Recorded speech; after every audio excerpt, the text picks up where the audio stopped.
సభను అలంకరించవలసిందిగా ప్రార్థిస్తున్నాము.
వేదిక పెద్దలు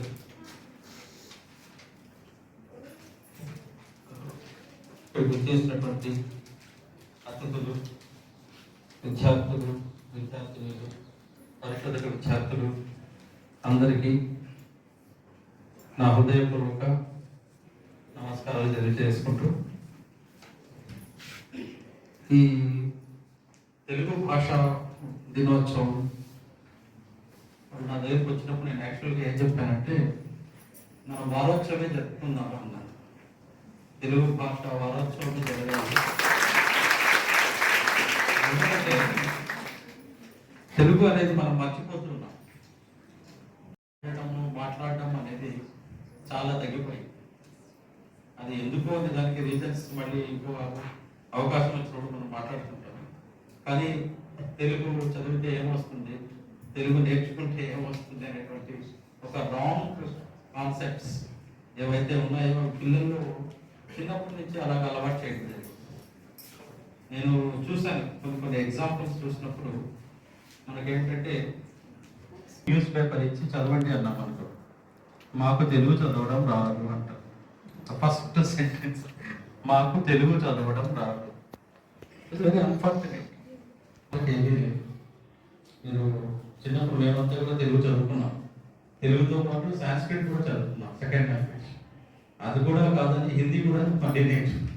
ఇవన్నీ కాదు, తెలుగులో ఉండేటువంటి అక్షరాలు ఒక్కొక్క పలకడానికి 2-3 వర్డ్స్ ఉంటాయి. ఫర్ ఎగ్జాంపుల్ ఇక్కడ డబ్ల్యూఎస్ లేదు కదా, డోంట్ టేక్ అదర్వైజ్. మనం రేణుగా అంటాం, వాళ్ళు రేణుగా అంటారు.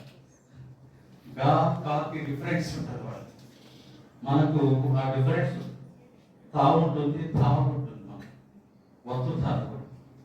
మాకు కాగుణితం కూడా నేర్పించేవాడు. ఇప్పుడు ఉన్న సిచ్యువేషన్ ఈ పిల్లలు ఆ గుణితాలు ఎప్పుడు నేర్చుకుంటారో నాకు తెలియదు. మీరు చదివారా లేదో కూడా నాకు తెలియదు. కాగుణితం, ఖురాన్ అవ్వనివ్వండి, మీరు బైబుల్ అవ్వనివ్వండి, ఇవన్నీ ఎంతవరకు మనం చదువుతున్నాం. ఒక తెలుగు పుస్తకాన్ని కనీసం వారంలో ఒక్క రోజున్నా ఎవరన్నా ఒక పుస్తకం చదువుతున్నామా, ఒక పత్రిక చదువుతున్నామా, తెలుగు పేపర్ చదువుతున్నామా, వెకాబులరీ ఎలా వస్తుంది? మేము చిన్నప్పుడంతా మమ్మల్ని హిందీ పేపర్ చదువుకున్నాం, ఎందుకంటే ఇంగ్లీష్ వెకాబులరీ వస్తుంది. ఈ వెకాబులరీ రావాలి, కమ్యూనికేషన్ స్కిల్స్ రావాలి, భాష మీద మనకు ఉన్నటువంటి పట్టు తెలియాలి. ఇవన్నీ కావాలి అంటే మనం కొంత కష్టపడాలి. ఊరికే దేశ భాషలంతా తెలుగు లేస్తాను ఈరోజు ఒకసారి అనుకొని నెక్స్ట్ ఇయర్ మళ్ళీ కలిసాం అనుకోండి, ఈ 364 డేస్లో ఏం ప్రోగ్రెస్ ఉంటుంది? ఓన్లీ ఆ రోజు మాత్రమే తెలుగు భాష గుర్తుకొస్తుంది, తెలుగు భాష దినోత్సవం గుర్తుకొస్తుంది, గిడుగు రామూర్తి గారు గుర్తుకొస్తుంది. వీళ్ళంతా ఈ సమకాలీన భాషలో మనకి వాడుక భాషలోకి తెచ్చినటువంటి వాడు. ఒక సింపుల్ ఇది ఉంటుంది, జననీ జన్మభూమి స్వర్గాదపి గరీసి అంటారు. అది చాలా మందికి అర్థం కాదు. అదే దేశం అంటే మట్టి కాదు, ఈ దేశం అంటే మనుషులు. Same, almost same meaning. But second one will go strike to the people. అది వాడుక భాష. అలాగా గ్రంథాలని తీసుకొచ్చి వాడుక భాషలో తెచ్చినటువంటి గొప్ప గొప్ప వాళ్ళు, కందుకూరి వీరేశలింగం పంతులు కానివ్వండి, శ్రీశ్రీ గారు కానివ్వండి, మన గిడుగు రామూర్తి గారు కానివ్వండి, ఉన్నట్టు వాళ్ళంతా వాళ్ళ యొక్క కృషిని, వాళ్ళు చేసినటువంటి త్యాగాన్ని మనం ఈరోజు స్మరించుకుంటూ రేపు వారి బర్త్డే సందర్భంగా మనం ఇంకోసారి ఈ ఫంక్షన్ జరుపుకుంటాము. నేను ఎక్కువ టైం తీసుకోదలుచుకోలేదు, ఎందుకంటే ఇక్కడ భక్తులు చాలా మంది ఉన్నారు. వాళ్ళు నాకంటే తెలుగు బాగా మాట్లాడతారు, దాంట్లో ఉండేటువంటి కంటెంట్స్ కూడా మీకు బాగా చెప్తారు. సో నాకు ఈ అవకాశం ఇచ్చినందుకు తెలుగు భాష వాళ్ళకి, మిగతా వాళ్ళందరికీ నా హృదయపూర్వక కృతజ్ఞతలు జరుపుకుంటూ సెలవు తీసుకుంటాను. అతిథులు, వేదిక ముందున్న అతిథులు, విద్యార్థులు అందరికీ శుభ సాయంత్రం.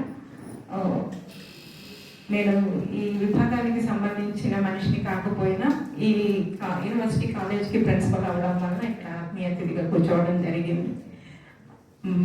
విశిష్టమైన వక్తలు మన ముందు ఉన్నారు. సో వాళ్ళు చెప్పేది వినవలసిన అవసరం చాలా ఉంది. అంటే తెలుగు డిపార్ట్మెంట్ తరఫు నుంచి అని కాదు, తెలుగు డిపార్ట్మెంట్ ఫ్యాకల్టీ ఆలోచించక ముందే ఈ గిడుగు రామూర్తి గారి భాషా వారోత్సవాల గురించి, ఈ తెలుగు వారోత్సవాల గురించి సారే ఆలోచించి ఇనిషియేషన్ ఫస్ట్ స్టెప్ మన ఆనరబుల్ వైస్ ఛాన్సలర్ గారి వైపు నుంచి పడింది. అది సారు నా ద్వారా డిపార్ట్మెంట్ వాళ్ళని కల్పించి ఫస్ట్ ఇనిషియేషన్ అక్కడి నుంచే వచ్చింది. On behalf of the Telugu department and on behalf of the college and students, we must be thankful to you, sir. And ప్రపంచవ్యాప్తంగా 80 మిలియన్ల మంది తెలుగు భాషని మాట్లాడుతున్నారంట. ఇటాలియన్ ఆఫ్ ది ఈస్ట్గా కూడా తెలుగుకి అంత మంచి పేరు ఉంది. ఈ మధ్య కాలంలో ఈ అకాడమిక్ ఇయర్లోనే యూజీసీ వాళ్ళు కూడా ప్రాంతీయ భాషలలో పుస్తకాలు రచించాలి అని చెప్పి కన్సర్న్ లిటరేచర్లో ఎక్స్పర్ట్స్ అయినటువంటి స్టాఫ్ని తీసుకుంటూ వాళ్ళతోటి మాతృభాషలో పుస్తకాలు రాయాలి, మాతృభాషలోనే బోధన జరగాలి అనే వైపుగా ఇనిషియేషన్ స్టార్ట్ చేసింది యూజీసీ. అది కూడా సంతోషించదగినటువంటి విషయము.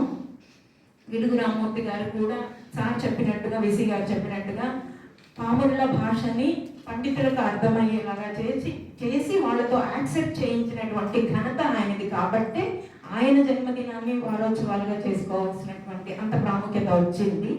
సో మన భాష, మన అమ్మ భాష, కమ్మనైన భాష తెలుగు భాష, దాన్ని మర్చిపోవద్దు, మర్చిపోనియొద్దు అని అందరం మరొకసారి గుర్తు చేసుకోవాలి, నేర్చుకోవాలి. అదర్ లాంగ్వేజెస్ని తప్పదు, ఎందుకంటే అది గ్లోబల్ వరల్డ్ లైవ్లీహుడ్ కాబట్టి అండ్ సస్టెనెన్స్కి, సర్వైవలెన్స్కి అది అవసరం కాబట్టి నేర్చుకోవాలి. దాన్ని నేర్చుకున్నంత మాత్రాన దీన్ని నిర్లక్ష్యం చేయకూడదు, మర్చిపోకూడదు. అటువంటి కమ్మనైన భాషని అందరం గుర్తు చేసుకునే అవకాశాన్ని మళ్ళీ మనకి ఇచ్చినటువంటి ఆనరబుల్ వైస్ ఛాన్సలర్ సార్కి ప్లస్ ఈ ఇనిషియేషన్ తీసుకున్నందుకు తెలుగు డిపార్ట్మెంట్ వాళ్ళకి ధన్యవాదాలు. Thank you. అందరికీ నమస్కారం. ఈరోజు మన అతిథిగా వచ్చినటువంటి ఉపన్యాసకులు పేరు బత్తెన సాయి కుమార్ రెడ్డి గారు, తండ్రి చంద్రశేఖర్ రెడ్డి గారు బత్తెన, తల్లి భూదేవం గారు. Sir MA, MPhil, PhD Madras విశ్వవిద్యాలయం నుంచి చేశారు. ప్రస్తుతం సారు వర్ధమాన సమాజం వైస్ ప్రెసిడెంట్గా ఉన్నారు. అదేవిధంగా రామకృష్ణ సేవా సమితి, రామకృష్ణ మిషన్ కూడా వైస్ ప్రెసిడెంట్గా పనిచేస్తున్నారు. అదేవిధంగా ఇంకా శివాజీ ఉత్సవ కమిటీ గౌరవ అధ్యక్షులుగా కూడా పనిచేస్తున్నారు. ఇకపోతే సారు ఎడిటర్గా కూడా వ్యవహరిస్తున్నారు. ఎస్ఆర్టి వివిపిఎస్ యూట్యూబ్ ఛానల్ని నడుపుతున్నారు. అదేవిధంగా శ్రీ వివేకానంద ప్రభ మాసపత్రికను కూడా నడుపుతున్నారు. ఈ సమయాన్ని ఇచ్చించకుండా ఈ అంశాలు చెప్పినందుకు ధన్యవాదాలు. వేదిక మీద ఉన్నటువంటి పెద్దలు, మన విక్రమసింహపురి విశ్వవిద్యాలయ ఉపకులపతులైనటువంటి విజయ భాస్కర్ రావు గారికి, అదేవిధంగా కళాశాల ప్రధానాచార్యులుగా పిల్లల్ని ముందుకు తీసుకుని వెళుతున్నటువంటి పెద్దలు విజయ్ గారికి, అదేవిధంగా ఈ కార్యక్రమాన్ని ఇంత అందంగా ఒక అద్భుతమైనటువంటి విషయాన్ని అందరికీ హృదయగతం చేయాలన్నటువంటి సదాశయంతో ఈ విభాగాన్ని లేదా ఈ సమయాన్ని కేటాయించుకున్నటువంటి తెలుగు శాఖ విద్యార్థులకి, వారిని నడుపుతున్నటువంటి అధ్యాపకులకి కృతజ్ఞతాపూర్వక అభినందనలు. ఈవేళ మనం ఎంచుకున్నటువంటి విషయానికి వారే ఉపకులపతి గారే ఒక చిన్న మాట అందించారు. అది మీరందరూ వినుంటారు. జనని జన్మభూమిశ్చ స్వర్గాదపి గరీయసి. దానికి ముందు ఒక విషయం చెప్పి మనం దాంట్లోకి వెళ్ళవచ్చు.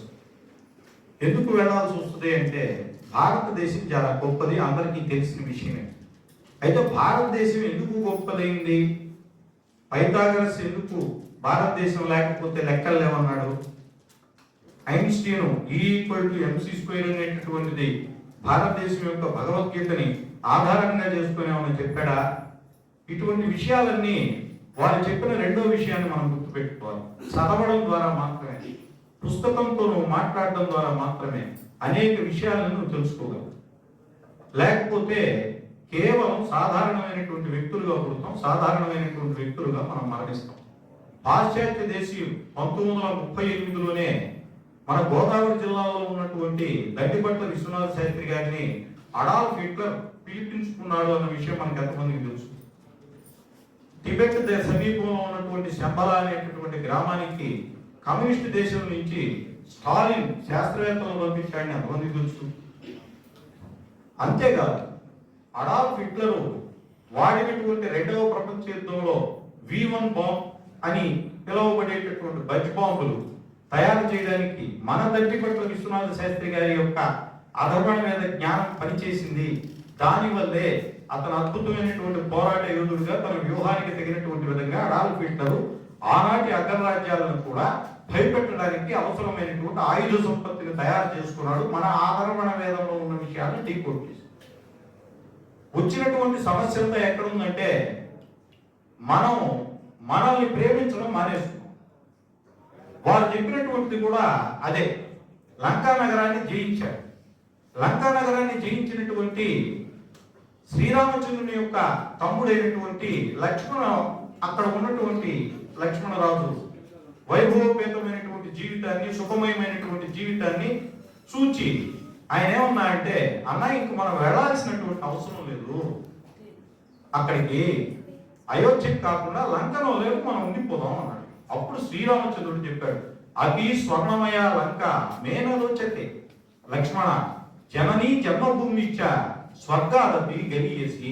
నాయనా లక్ష్మణ, అతి స్వర్ణమయ లంక, నువ్వు ఇష్టపడేటటువంటి లంకా నగరము ఒక అద్భుతమైనటువంటి బంగారపు గనులతో కూడినటువంటిది, లేకపోతే బంగారపు వీధులతో కూడినటువంటిది, బంగారపు ఆధారభూతమైనటువంటి భవనాలు కలిగినటువంటిది అయితే కానీ నేను మాత్రం దీన్ని ఇష్టపడను అని చెప్పాడు శ్రీరామచంద్రుడు.